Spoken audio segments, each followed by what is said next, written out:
SBI फिर court में पहुंच गया और उन्होंने समय मांग लिया है जून तक का। इसके पीछे क्या साजिश है?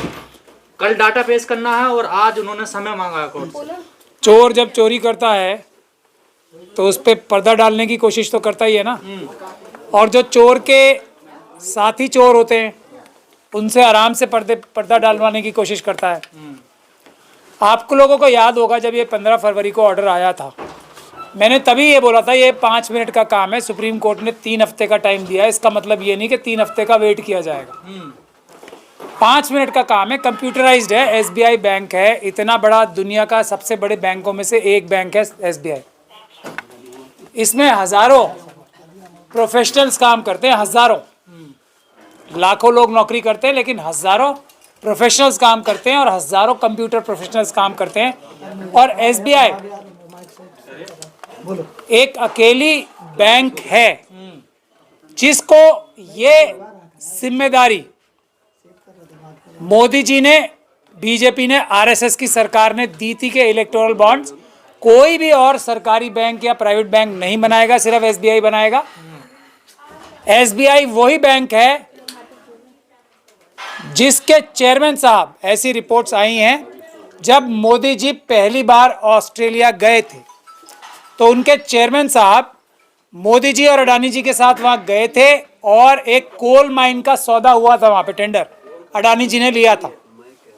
वो टेंडर के लिए वहां बहुत बड़ा एक आंदोलन हुआ और वो टेंडर अब कैंसिल हुआ बताया जाता है ऑस्ट्रेलिया में, जो अडानी जी ने घपला करके टेंडर, मोदी जी ने जब एसबीआई के चेयरमैन को इस हद तक नीचे ला दिया कि वो अडानी जैसे एक बेईमान बिजनेसमैन को लोन दिलवाने के लिए, लोन साइन कराने के लिए ऑस्ट्रेलिया ले गए, तो किस प्रकार के चेयरमैन नियुक्त होते हैं, उसी प्रकार के जिस प्रकार के इलेक्शन कमीशन में मेंबर्स अपॉइंट करते हैं मोदी जी, जो ईवीएम की चोरी करते हैं और करवाते हैं मोदी जी से।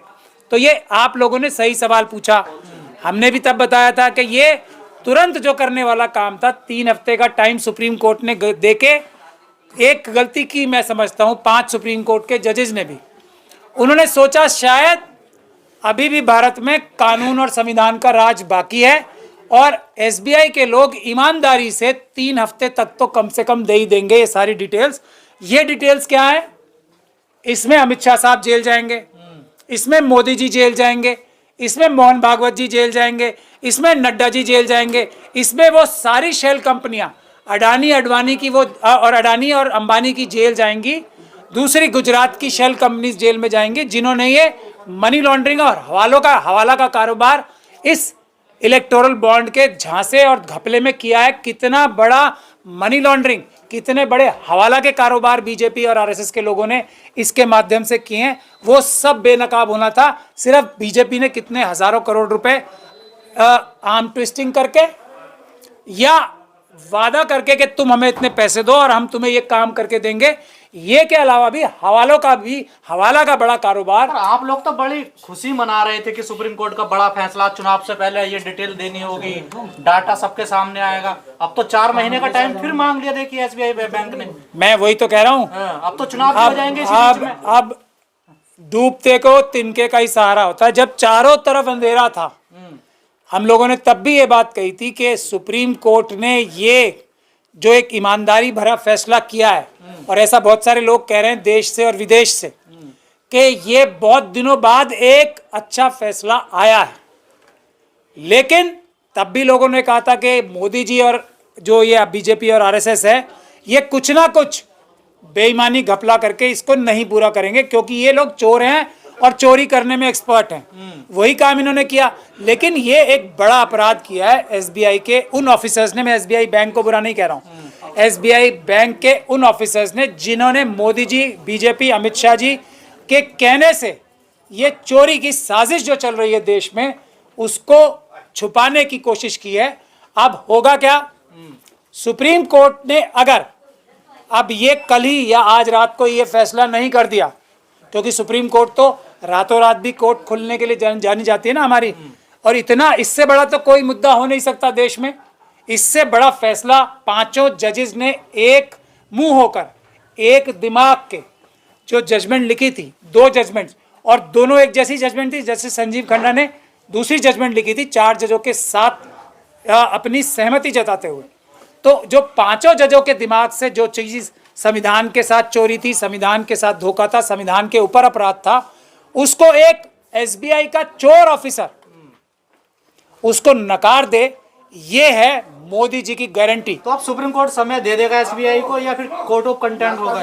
ये कंटेम्प्ट ऑफ कोर्ट की बात मैं आपसे कह रहा हूं कि अगर इस मामले को रफा दफा करने की कार्रवाई करवानी है, इस मामले के ऊपर पानी डालने की कार्रवाई करनी है, तो court of contempt of court का नाम भी लेना चाहिए हमें। अब सुप्रीम कोर्ट के लिए जो हमारी समझ से और जो किसी भी समझदार वकील की समझ से, देश के ही नहीं विदेशों के भी, जो बात निकल के आती है, तुरंत सुप्रीम कोर्ट के इन अफसरों के खिलाफ एफआईआर दर्ज करानी चाहिए। एसबीआई, मैं सुप्रीम कोर्ट को तुरंत एसबीआई के उस अधिकारी, उन भ्रष्ट अधिकारियों के खिलाफ एफआईआर दर्ज करानी चाहिए पीएमएलए के under, prevention of money laundering के तहत, और उसको ईडी को, सीबीआई को डायरेक्ट करना चाहिए, एनआईए को डायरेक्ट करना चाहिए कि उन अफसरों को पकड़ो, उनका इंटेरोगेशन करो, रिमांड लेके, और उनसे पता करो कि बीजेपी और आरएसएस के किन और जो अधिकारी हैं उनके साथ मिलके आपने ये इतनी बड़ी चोरी, हजारों करोड़ की हवाला की चोरी, पैसे की चोरी, करप्शन की चोरी छुपाई। एसबीआई ने कहा 22,000 कुछ जो इलेक्ट्रो बॉन्ड खरीदे गए हैं, उन्हें हमें एक साथ मैच करने में टाइम लगेगा, कुछ हमारी बॉम्बे की ब्रांच में है, तो ऐसे कुछ वो समय मांग रहे हैं, कुछ रीजन बता रही है ना एसबीआई। देखिए, मैं एसबीआई नहीं बता रही, एसबीआई के कुछ भ्रष्ट अधिकारी, मोदी जी तक के 22,000 कुछ उन्होंने बताया। पहले तो उस दिन की जब प्रेस कॉन्फ्रेंस हुई थी हमारी 15 तारीख की, 16 तारीख की, उस दिन मैंने आपको ऑर्डर पढ़ के सुनाया था कि 19 के, तब भी उन्होंने कहा था कि हम एक ही बार का दे सकते हैं, तब भी कोर्ट ने ऑर्डर में लिखा था नहीं, 19 से लेके आज तक सब आपको तैयार रखना है। और फिर ये 3 हफ्ते तक वेट क्यों किया ये कि हम नहीं दे सकते बताने के लिए? क्यों किया? क्योंकि मोदी जी ने कहा कि मेरी चोरी पकड़ी जाएगी, तो आज तक तुमने जो मेरे कहने पे और मेरे से छुप के जो बेईमानी एसबीआई में की है, 25 लाख करोड़ के जो लोन माफ हुए हैं, जो भ्रष्टाचार करके लोन दिए गए, उन सब में मैं तुम्हें जेल भिजवा दूंगा। और अमित शाह जी तो इससे भी ज्यादा बढ़ के धमकियां देते हैं, ये आपको सबको पता ही है। तो ये 3 हफ्ते तक का इंतजार करने से भी क्या चोरी नहीं पकड़ी जाती? इसलिए मैं कह रहा हूं कंटेम्प्ट ऑफ कोर्ट तो बहुत छोटी बात है, इन लोगों को तुरंत अरेस्ट होना चाहिए। सुप्रीम कोर्ट को, एक सुप्रीम कोर्ट के सिटिंग जज की यह जिम्मेदारी लगानी चाहिए कि वो उसकी निगरानी में एसबीआई के ऑफिसर्स को बिठाया जाए। सारे कंप्यूटर से जुड़ा हुआ है, एसबीआई की सारी कारगुजारियां कंप्यूटर से जुड़ी हुई हैं। कंप्यूटर जो एक्सपर्ट्स मोदी जी पूरी दुनिया से ईवीएम की मशीनें मैनिपुलेट करने के लिए या उनमें धांधली करने के लिए मंगवा सकते हैं, तो ये सिस्टम तो सारा ऑटोमेटिक बना हुआ है। किसने क्या बॉन्ड लिया, किस कौन बेनिफिशियरी रहा है, तो क्लिक ऑफ ए बटन पे 5 मिनट के अंदर अंदर आ सकता है। इसीलिए सुप्रीम कोर्ट को कोई एक कमेटी बनानी चाहिए जो स्वयं जाए और एसबीआई बैंक का कंप्यूटर अपने आप एक्सेस करे, तो समय उनके अफसरों के साथ बैठ के ये 5 मिनट में जानकारी निकाले और इलेक्शन कमीशन को बोले कि कल रात को ही ये अपलोड कर दी जाए, और सुप्रीम कोर्ट खुद ही अपनी वेबसाइट पे ऑर्डर के माध्यम से ये अपलोड कर दे और रेफर कर दे केस पीएमएलए का ईडी को, जैसे मैंने आपसे कहा। समय मांगने के पीछे क्या वजह है? इसमें सरकार की भी शय है क्या? कुछ सरकार की शय नहीं है, सरकार की शय नहीं है, सरकार में बैठे हुए भ्रष्ट मंत्रियों की शय है, भ्रष्ट अधिकारियों की शय है, जो मोदी जी बीजेपी और आरएसएस को बचाने के लिए, उनकी चोरी छुपाने के लिए चोरी पे पर्दा डालने का काम कर रहे हैं। वरना ये बात तो तुरंत बता देनी चाहिए थी। और उसी वक्त उनका अफसर तो खड़े होते हैं ना कोर्ट में, ब्रीफिंग काउंसिल्स, जो ब्रीफिंग काउंसिल्स खड़े होते हैं सीनियर एडवोकेट के सामने, वो तभी बता देते। आमतौर पे यही होता है, अगर सुप्रीम कोर्ट कोई ऐसा ऑर्डर डिक्टेट कर रही होती है, वहीं उनके वकील खड़े होते हैं, सॉलिसिटर जनरल साहब खड़े ही थे वहाँ पे, वो बता देते जना माय लॉर्ड इसमें 3 हफ्ते का टाइम जो है कम है, हमें थोड़ा ज़्यादा दे दें, ताकि कोर्ट उसी वक्त कहती नहीं ये तो 5 मिनट का काम है, आपको 5 मिनट में ही करना है और आपको 15 दिन में नहीं दे रहे फिर हम।